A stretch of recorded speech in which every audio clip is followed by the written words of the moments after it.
Good morning. A little slow this morning. Had a few too many beers last night.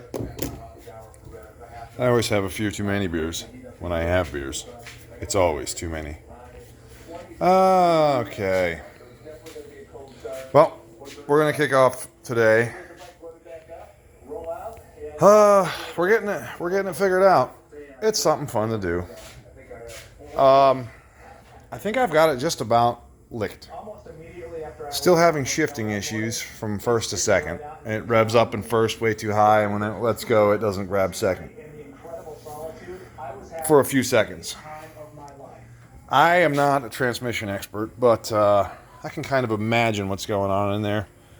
There's valves, and there's plungers, and there's passages, and there's clutches, and there's actuators, and all that good shit. And it seems to me, well, it doesn't seem to me, it only does it on the first shift. So once I shift from first to second once, the transmission shifts fine. But it's that first shift that happens. So the only thing I can think of that happens after a first time shifting would be the transmission comes up to temperature, or some sort of a pressure comes up to pressure, you know. But if I have enough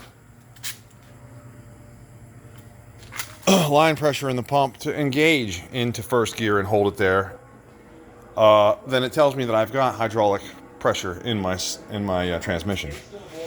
And it only does it from first to second. Second to third, third to fourth, doesn't do it. So I don't think it's my line pressure. I think it's going to be an accumulator. So I thought it was a shift solenoid at first. So I replaced the shift solenoids. I replaced the 1, 2, and the 3, 4 shift solenoids. And I replaced the line pressure regulation valve. I don't know what they call it, an OPR or something like that. It's a line pressure regulating valve. And it worked fine for like 3 days afterwards, but then it went right back to the same symptoms, which is really, really odd. Usually mechanical things don't do that. You know what I mean? Usually something mechanical, it either gets better or it gets worse. You don't fix it and it gets better for a day or two, and then it goes back to the old way. So that makes me think that replacing the solenoids, which is exactly what I did, didn't have anything to do with the problem. Which is somewhat frustrating. But that was the first thing that people recommended doing, and the first thing that AI recommended, and the first thing that everything recommended was to do the solenoids. So I did them. Now they're out of the way. What's left is this. This is a rebuild kit from Transgo. Everybody says this is what you want to do. Well, this is what I'm doing right here. Long shifts, hard shifts, acceleration from stop. Chatter, no lockup or fourth codes. Well, we're getting torque converter lockup. We're getting fourth. We have long shifts. We do have some hard shifts. This claims to fix the issue. This also has an accumulator for your fourth gear shift. I guess. I don't know. It says fourth accumulator. Huh.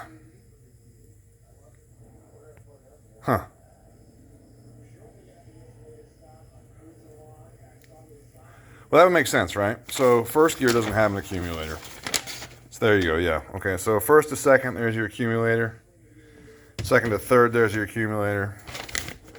Third to fourth. Third to fourth is on the valve body. And this is that thing that I was monkeying with when I had the cover off the side of the transmission. Matter of fact, here's what the side of the transmission looks like. And then the valve body goes right over that. And then this hole right here is where the axle comes out.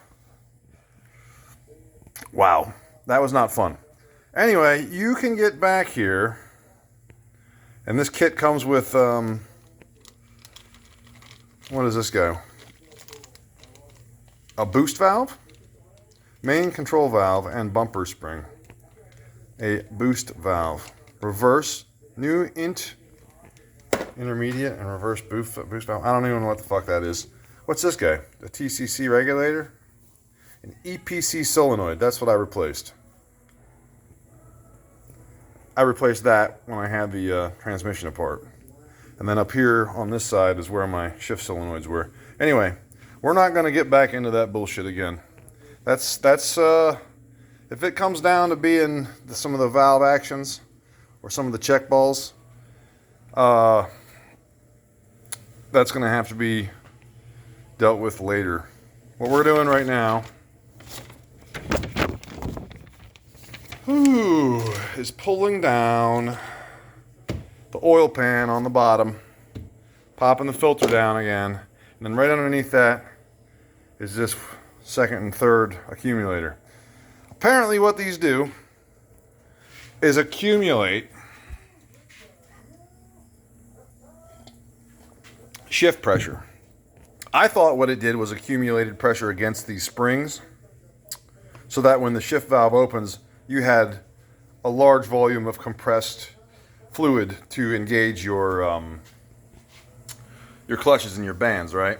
At least to move your cylinders, your hydraulic cylinders.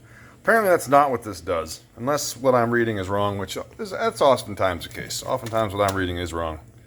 But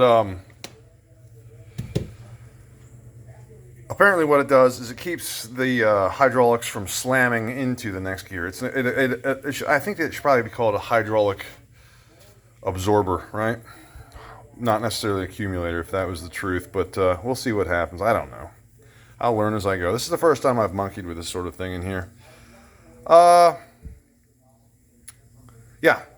So apparently maybe what's going on is my seals are bad. It looks like they didn't give me seals, which is somewhat of a concern, I guess. Yeah, I don't have those seals. That kind of pisses me off. So if those seals are bad, which I don't know if they are or not, that's kind of what I was thinking. They were letting it leak by. I don't know. We're gonna pull the damn thing down and check things out and put it back together. We'll see. Anyway, that was a long, boring spiel. I'm going to start by sucking the transmission fluid out of the top of the dipsticks. I don't feel like draining it all into my face on the ground. So we'll see, let you know what happens.